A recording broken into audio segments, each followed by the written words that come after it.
Hey everyone, what's up? What's up? Thank you for joining us on the Live Fearlessly vlog series. I am here with Nadej Montez, and thank you so much for joining us today. How are you doing? I'm well. Thank you, Rebecca, for having us here together. I'm so excited for it.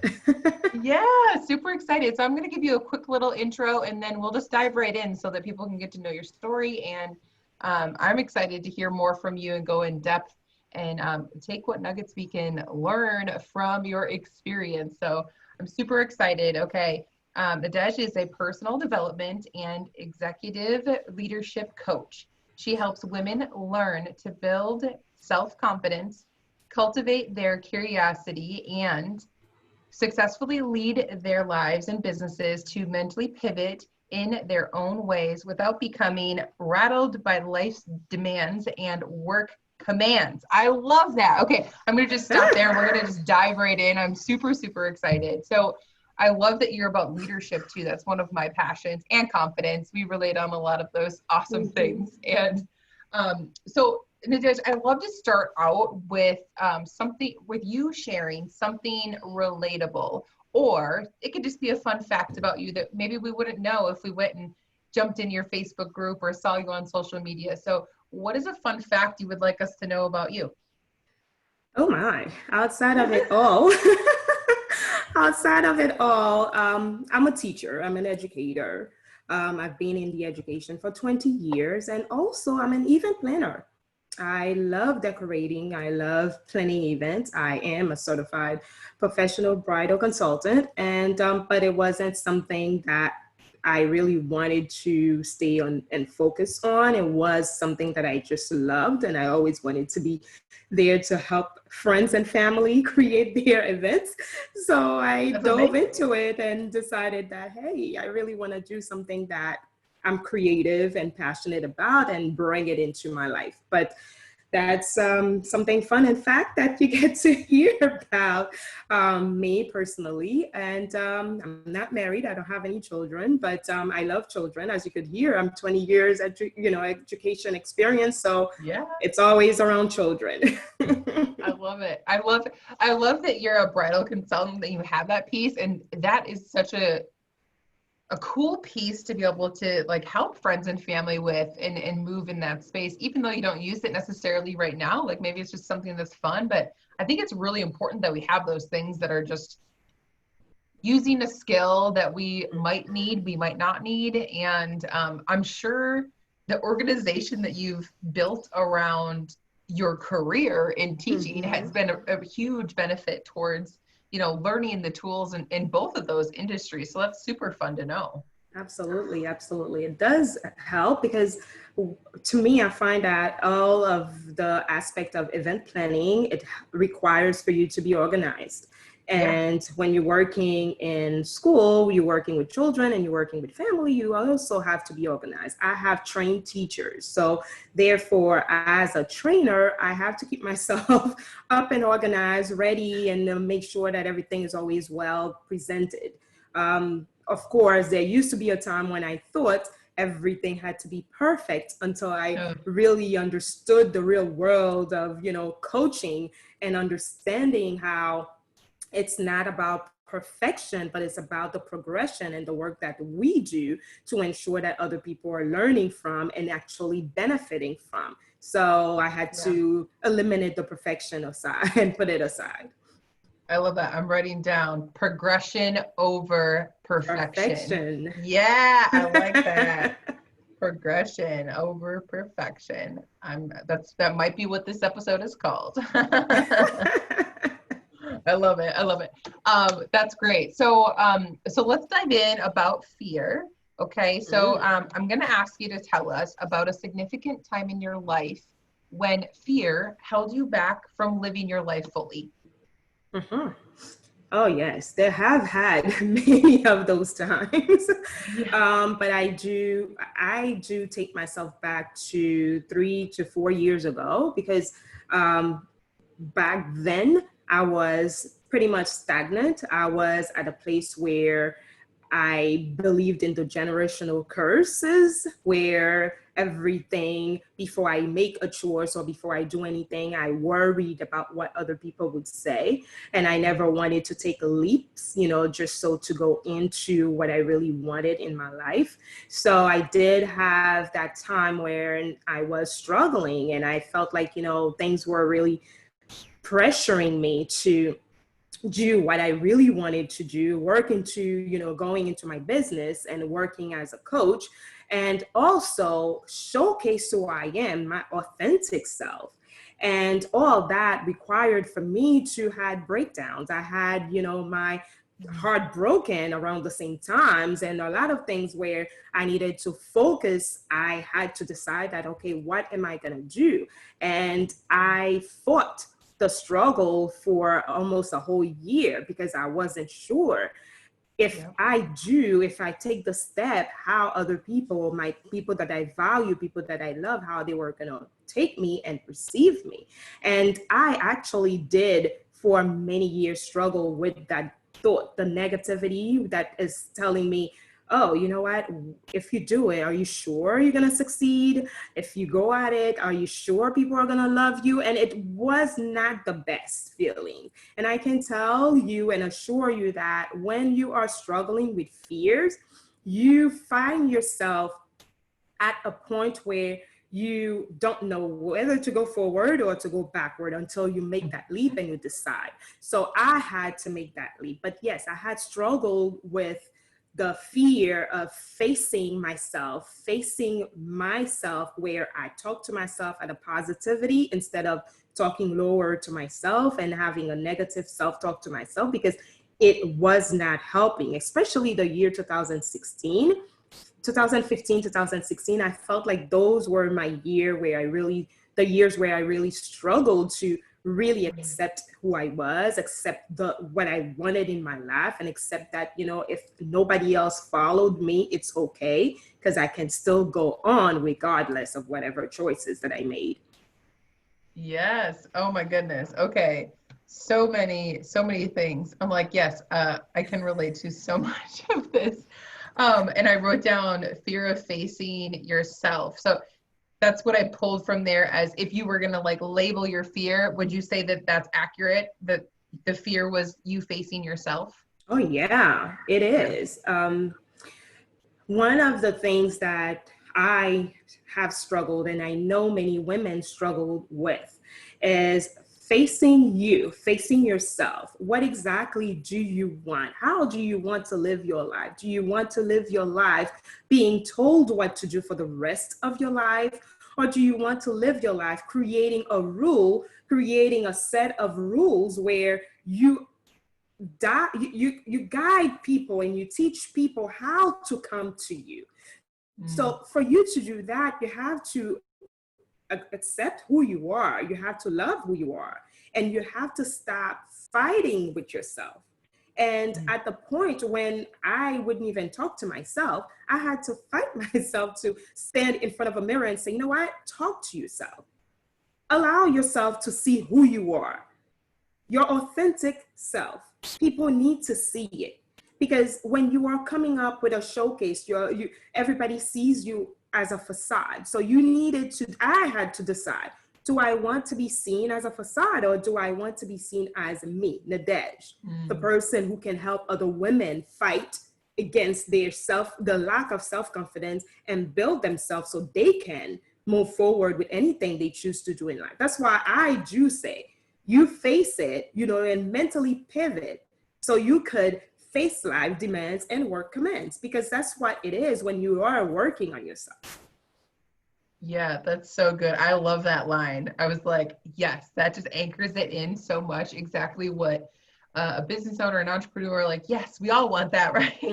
Yes. That is so true. We do have those two choices. We can stay in the box and be told what to do, or we can step out, be our authentic selves, and take the leap of faith that who we are, who we're meant to be, is enough. Like, you are deserving of what that is. And another cool thing is that we need to realize that there's people in our world that need our messages. And when we don't come forward to say those things and to use our voice and speak our truth, someone else is going to, you know, miss out on the opportunity to hear that and get inspired to action, in focusing on their own self-confidence, right? Like us showing up and doing what we're doing right now. That's so that one of you is taking the message that is to be shared right now, right? I say, even if it's just one person, that's perfect. It's not just, it's one person's life that, you know, we're shifting or planting a seed, if that, you know, it's always good.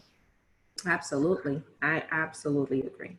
I love it. So diving in a little bit deeper, when the fear was holding you down, let's talk a little bit more in depth about where you were mentally and how you felt about yourself during that time. Yeah. Oh, it facing fears it's not the greatest and the prettiest thing. Okay, Not so glamorous all the time. if somebody thinks that, you know, fear when you're facing it is going to be all beautiful, no, it's not, because those are the times when you don't even know how to think clearly. It's like there's a loss of certainty, and that's where I was. Things were not certain. I felt like, you know, I juggled with my thoughts, did not know where exactly I wanted to go. I even struggled, wanted to know what my purposes were. Did I have any purpose? What were they? Who am I going to serve? How would I serve them? Yes, I work for the many years that I've worked in teaching and education. Yes, you would think that that gives the confidence. No, there were so many other works that needed to be done within myself, and I had to face it. So I did struggle at the time to really let myself believe that I could, you know, not just show up today, but show up for the rest of my life, where, you know, whatever I say, the message that I relate to others, when they hear it, it really resonates and it really helped them grow as well. So I know that at that time when I was, and my mental state was not at the best. And I know at that time I had said to myself, I was like, you know what? You are going to fix everything. I needed to relocate my mindset. And that's where I came up with the relocation of the mindset. So I called it the relocation of the mindset. A lot of time we relocate ourselves. Like, it's just like when we move from one place to another place, we move from one apartment to another apartment. I had to think about relocating my mindset. Where do I need to be? Where do I want to be? Do I want to remain at the same place, the place where every day I would wake up crying, every day I'm on my way to work, but deep inside my heart was not happy? I needed to find a place where I had to set the tone and create my own happiness. And a lot of us, we think that happiness is something that we're going to go to the store and find there and then call it happy and then walk out with it. No, that's not how it is. You have to create your happiness. You have to create the place where you want to be mentally and physically. So I had to mentally relocate myself and then physically relocate myself. So at the time, I decided how all my debts were going to be paid, all my school loans would be paid, my car note will be paid, everything. And just starting fresh with a new mindset. And I came up to my best friends, to people that I love, and said, you know what, I need to work on me. And unfortunately, people took it wrong. When you say you want to work on you, it's the me syndrome time. I want to work on me. And if everybody takes it as an insult, well, go ahead, feel free to do, because by me working on me, what it does for me, it helped me be better. It helped me understand life easier, and it helped me build better rapport. So when I get to be around all of you and people that I love, I better connect. I can know how to talk to you and not make you feel offended. And you can, you know, and myself not feeling offended every time you would say something. Because there was a time, every little thing that would be said would make me feel offended. and then I'll run away and I don't want to be in the crowd anymore. And then I go in and I cried. And those were the time when my mind was cluttered. So that area needed to be reconstructed. I can't even find my word. No, I I needed love it. to make new construction. I needed to build new foundation. That's the word, building new foundation. Just so when I relocate, I have a new platform mentally that I can sit in and work properly.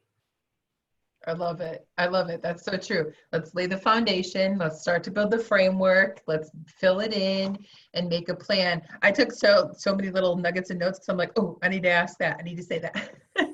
So I wanted to say, like, I love the idea about actually saying, like, relocating your mind. That's so powerful in the fact that it's very accurate. We have to really be conscious of when we need to readjust that and turn that GPS on to something else and focus somewhere else. That's so powerful. I want to make sure that I point that out.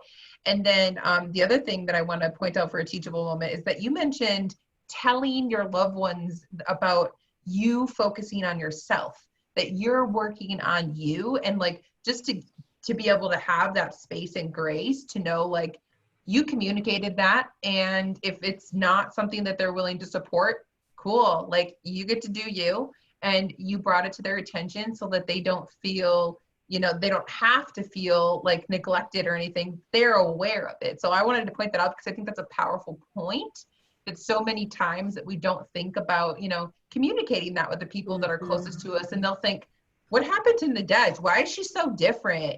And like, why are all these changes? And then they might think that you're on drugs or like something crazy is happening in your life. And you're like, no, I'm getting better. I'm focusing on myself. But a lot of times I feel like if we communicated those kinds of things better, that you could have a better result and maybe more support, right? That's the hope. That's the hope, to get better support, like you said. But oftentimes, because everybody is so, how would I say it? They are taking care. It's like they are catering to you. They want the best for you, but their best is not exactly what you want at the moment. There's a certain things that you're working on, and the way you see it is not their vision. So therefore, they're so protective of you. And when you come in, you say, "Oh, I want to work on me. I want to do me." They seeing it like, really? Wait, what happened? What changed? Why you want to work on you? Suddenly now you don't want to be part of the group? And it's like they don't see it the way you are portraying it. So yes, it's best to communicate it, but it's also best for us to know that the reaction will not be as we wanted. So you are going to have reactions, that maybe make you feel like, okay, nobody wants to be around you. But you also have to let yourself and say to yourself, it's okay if it happens. Because if it happens, that means certain circles were not the right circle and they did not fit, or they no longer fit. Yeah, absolutely.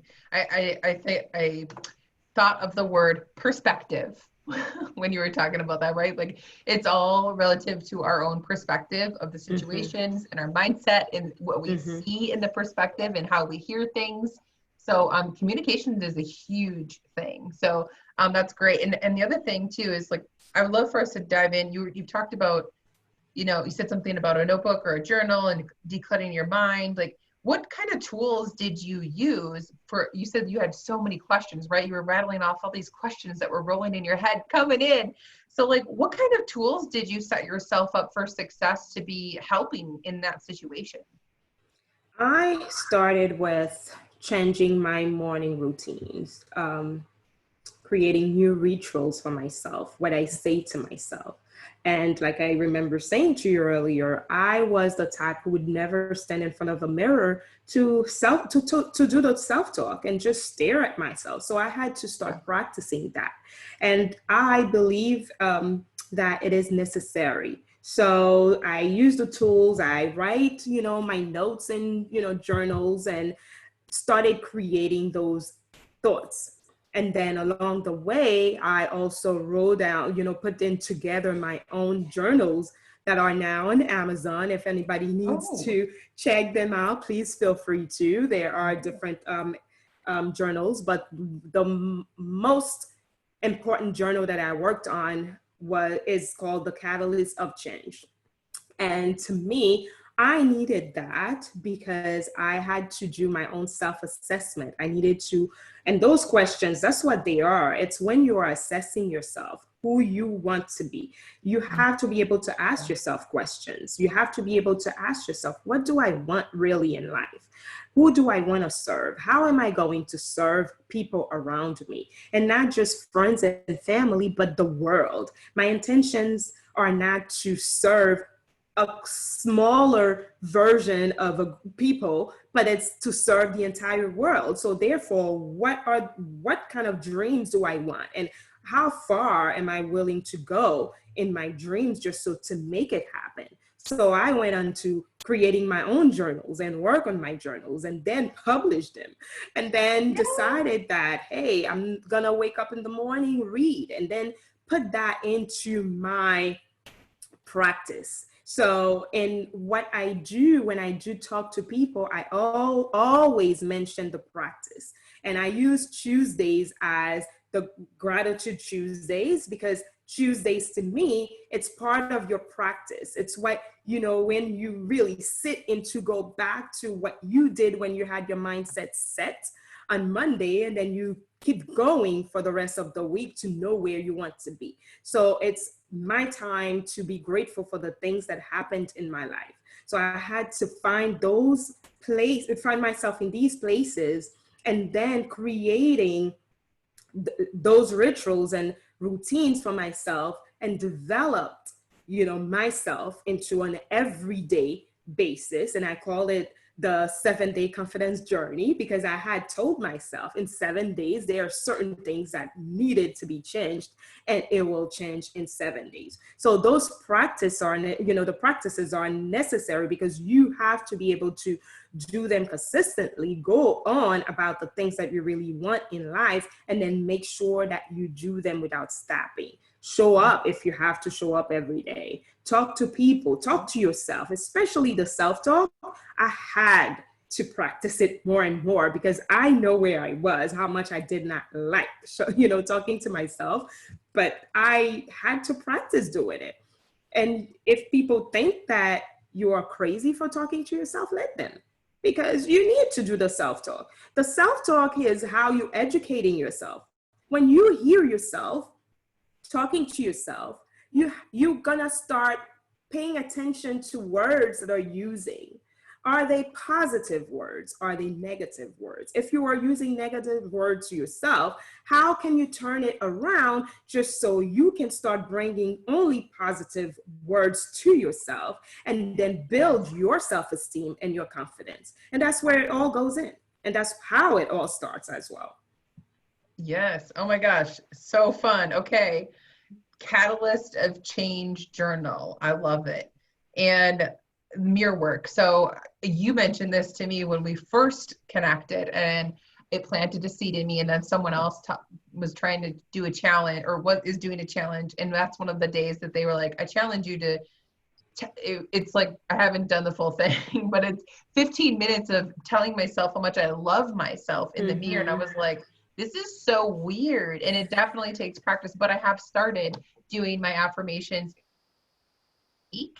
So this is just going to anchor it in me even more to keep practicing in it. So I love this conversation. I'm super excited about it. And I just want to clarify too. So you said Tuesday, gratitude day.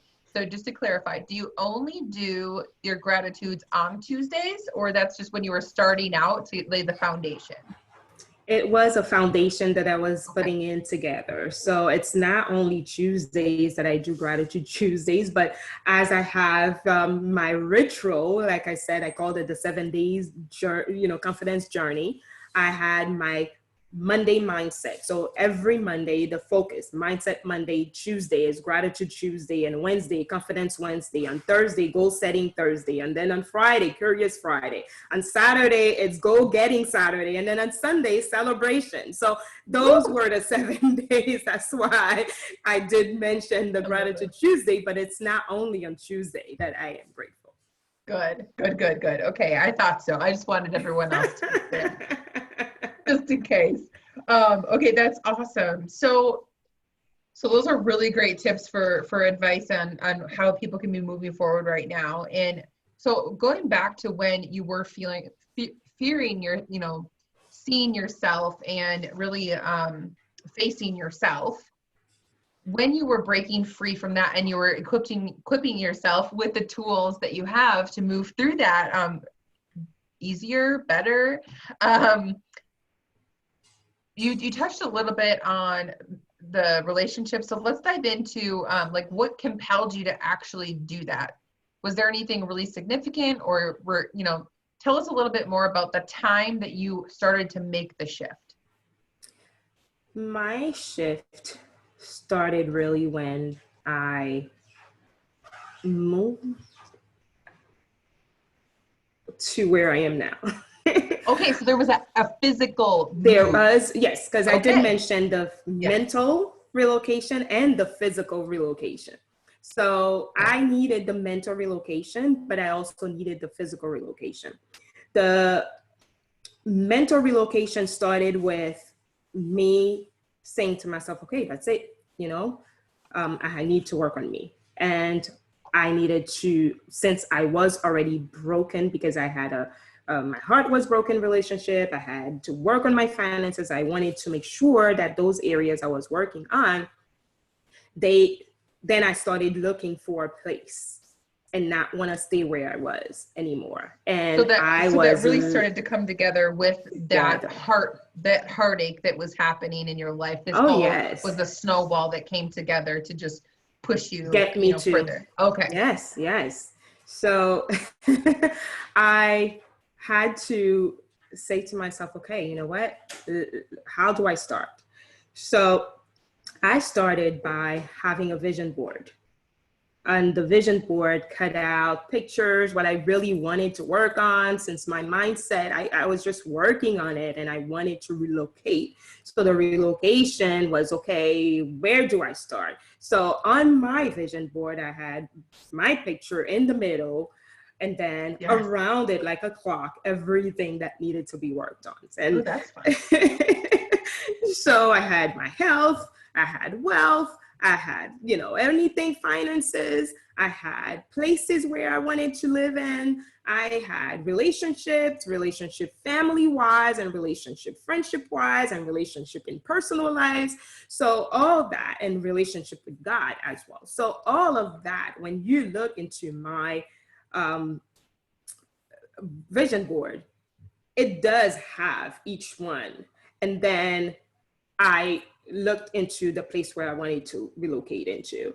I started looking for houses where I wanted to live. And then when I drove into this town, I remember I was like, oh, this is where I'm going to be. You just knew. And I just knew. And then I went to one of the house shows that they had not too far away from here. And then I took pictures, I took the paper, I took the flyers, then went home and I glued it on my vision board as well, with the address, with the zip code, and then everything, vacation, everything you could think of, I had. And I said, okay, the focus is here and I'm not going to deviate from it until. So I started to come in, looking, applying. And then I told my mom, I told everybody, I'm moving. I found a place. And I knew it.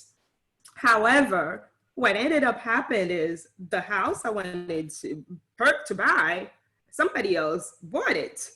Oh no. But I still ended up living 2 minutes away from the house. So I was still supposed to move in the town where I am, in the area where I am. So as I was finding those little secret sauce. And I was saying to myself, each things that I put on the vision board, when I go and I check them, they were actually working. Then that's how I really believed how important the relocation of the mindset was, because I was actually seeing it happen. But remember earlier, we talked about happiness, how it's not sold at the supermarket or at the store. It is something that you have to create for yourself. That I also had to create it for myself, because moving to a new place doesn't mean anything. It's the spirit that you have within yourself. How are you bringing yourself to the new place? Are you bringing your old self to the new place? So I talked about the U-Haul when I was talking about the relocation of the mindset, right? And I said, it's just you thinking about moving on a U-Haul. You moved from living south to moving north, right? And you're deciding that there are a lot of things you had in your old place, in your old apartment, that you don't want to carry with you in your new place. So what are you going to do? Are you going to put them in the U-Haul and bring them to the new place? Or are you going to just put them in the trash and then start brand new? So that's what I had to do. So when you think of relocating your mindset and you're relocating it, you have to relocate in all areas of life. How you want your health to be. Do you want to be healthy looking? Do you want to be fit? Do you want your inner self and your outer self to be healthy? Because you may be healthy in the outside, but if the inside is not healthy, it's like work in vain. How are you working on your finances? How do you want to be seen? When you are coming in to talk to people, are you coming in with confidence within yourself or without? How are you showing up in your relationship, whether it's with your mom, with your dad, whoever it is, with your brothers, with your family? How are you showing up in your relationship? Who is in your circle? So all that is part of the relocation, because you need to have all this prepared. You need to have all this boxed in, just so when you moved in, you create your happiness and you create your happy place. So remember, happiness is created and it is not something you just find outside. So therefore, if you are changing your lifestyle, you are bringing a new, you're seeing yourself to that new version, you have to be able to let go of everything that was not serving you, just so you could move in brand new, with new furniture, with new whatever you make, you know, but brand new. I love it. I love it. Oh my gosh. Okay. So I wrote down just like bullet point words as you were talking. It was like my takeaways were brainstorm, right? Like you thought all of this stuff up.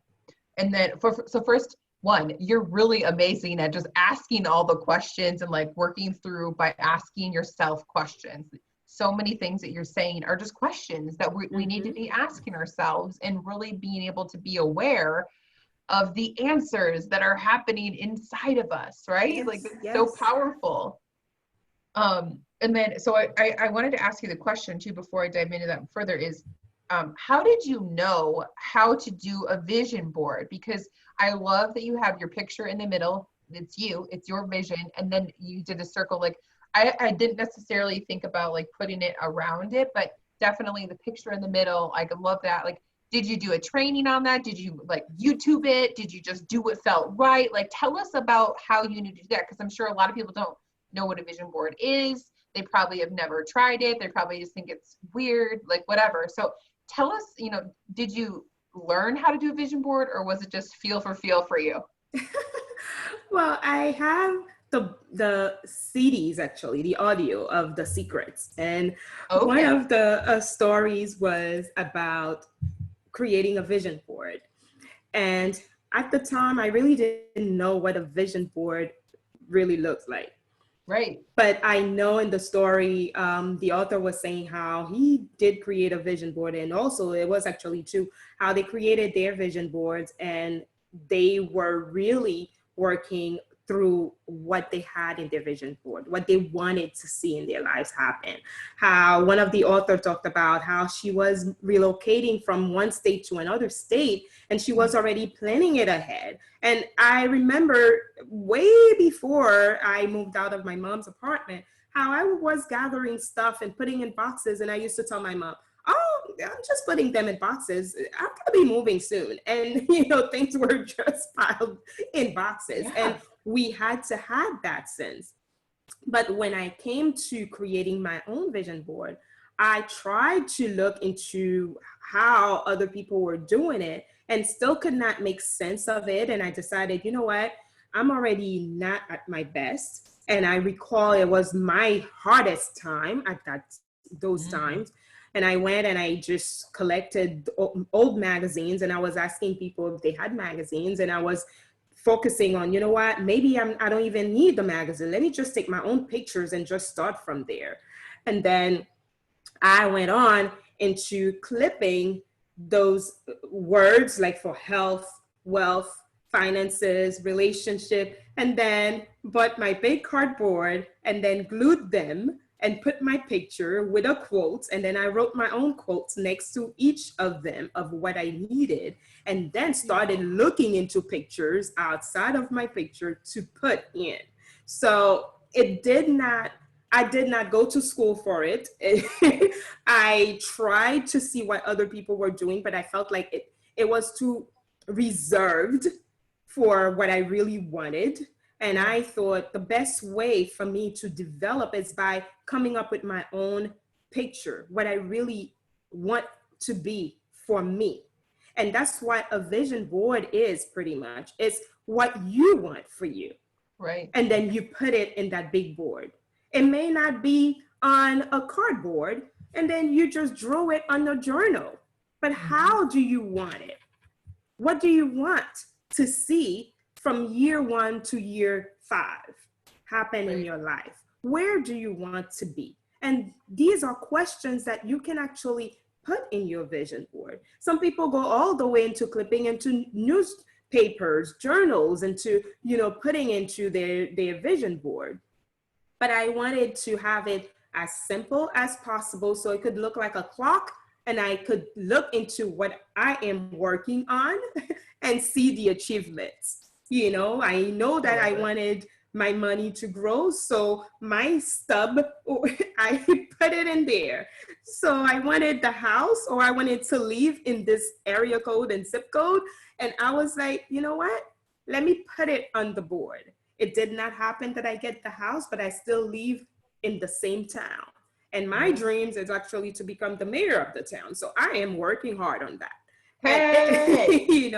I do believe that it is achievable, and not just because of, the degrees, because yes, I have political science background, education background, but it's the rapport that you are there to build. It's everything that you have to bring out to help other people in their lives and building themselves as well. So when you want it and you know how much you want it, you put it in your vision board. So your vision board does not have to be big. It can start very little with you putting it on a journal. And when you have the opportunity and the possibility to have your glues and your papers and your stickers and everything else, then get them and then put them on a bigger cardboard. But for now, start small.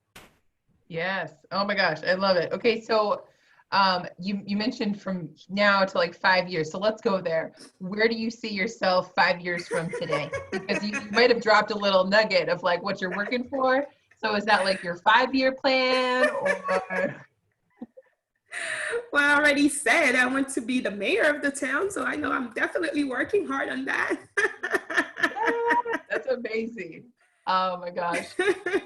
I love that. But right now, the ideal, in fact, well, in the next year to 2 years, I really want to have my coaching program up and going under the ICF. So people can come in, study, and become coaches so they too can do wonderful work and help other people in their lives or whatever areas that they choose to. So I know we are already on one of the pointers, and keep doing what I'm doing, writing and creating journals because I already have a few. I just want to continue doing it. But in that 5 years, I do believe we may see ourselves as a mayor of the town. Hey, I believe you. I do. I believe Thank you. you. That's amazing. I got goosebumps when you said that. I was like, woo, yes.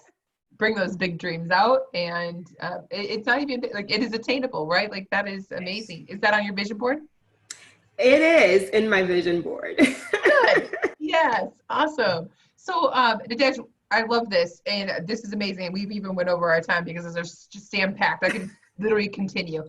Um, but I want to be respectful of your time and everyone's time watching. So, where is the best place for everyone to connect with you? Tell us where to find your journals, all the things. Where can everyone connect with you?